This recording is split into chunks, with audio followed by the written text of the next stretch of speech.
This work requires a little bit of historical context, so the staff at IPCNY was gracious enough to lend their printer, being the print center and all. So let me read a little bit of my notes here. So Raza Cosmica 20XX, as the title of the series is 16 screen prints published by Overpass Projects, run by master printer Julia Samuels. Is Julia here? Okay, well, her work is located right next to me, conveniently. So these prints invoke the casta portrait tradition of Spanish colonial Mexico, circa 17th and 18th century. Casta portraits were instrumental in preserving the elite social status of European bloodlines in the New World. My screen prints in La Raza Cosmica 20XX reinvent the portraits from a specific casta painting by Ignacio Maria Barreda, dated 1777. Now, each casta consisted of a family portrait with the father, mother, and their hybrid offspring. By inserting a variety of animal archetypes into the casta painting form, I call upon the traditions of hybridization within world mythology to assist me in depicting just a few of the racial variations found in Latinx culture, illustrating the fact that Latinx people are of complex racial mixtures, bypassing any and all forms of institutional categorization. Castas are labeled according to the child's racial mixture as designated by the Spanish crown. Now, some of these labels have been historically used to oppress individuals with greater melanin in their skin. Therefore, please be aware that these labels are used here to point out the intersection of colorism and how advertisement dollars are generated primarily through the exploitation of commodification of people of color on big tech devices. I'm a huge critic of big tech. I also realize that I'm holding a pad as I speak, and so I have nothing against the educational component of tech. I've dedicated my recent projects to correlating Silicon Valley's domineering societal influence with antiquated forms of systemic oppression. And I'll leave it open to questions, and I'm happy to answer. Yes? Can you just talk about the framing? Yes. So the framing is intentionally designed as a reference to the attention-seeking architecture on big tech devices. These companies are fighting for our attention, and so they're competing in very strategic ways to make lucrative predictions that allow them to create revenue off of the attention of the viewer. So in terms of like that being a printmaking strategy, Julia and I collaborated to come up with more of the language found within social media, like the like button, for example, hearts, some of the floating emojis that go over live feeds.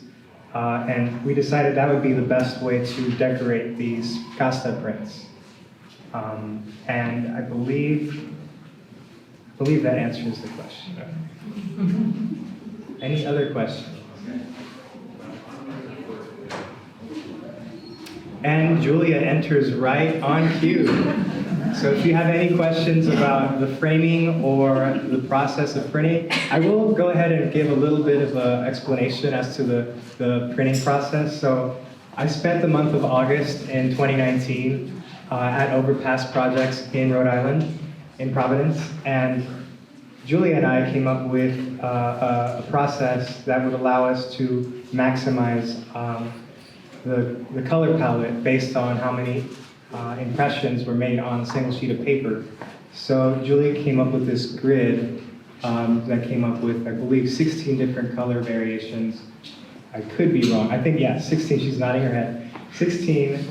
And with those colors, I then spot colored, or actually, we decided how to color mix each separation so that you get these implied third colors when you mix two colors together. And then the higher up in the numbers that you go, so Tente en el Aire, number 15, bottom right, is higher up on the casta. And the more, okay, so the higher the number indicates the higher the racial mixture. So there's more like a darker skin tone to the offspring. And therefore, I wanted to depict those higher numbers, the more racially mixed Latinx folks, as more supernatural in nature. So the colors are more fluorescent. This is magenta that created that fluorescent effect. And then primary colors were used for the lower numbered racial mixtures. So that's just like a formal way of creating that kind of visual dynamic.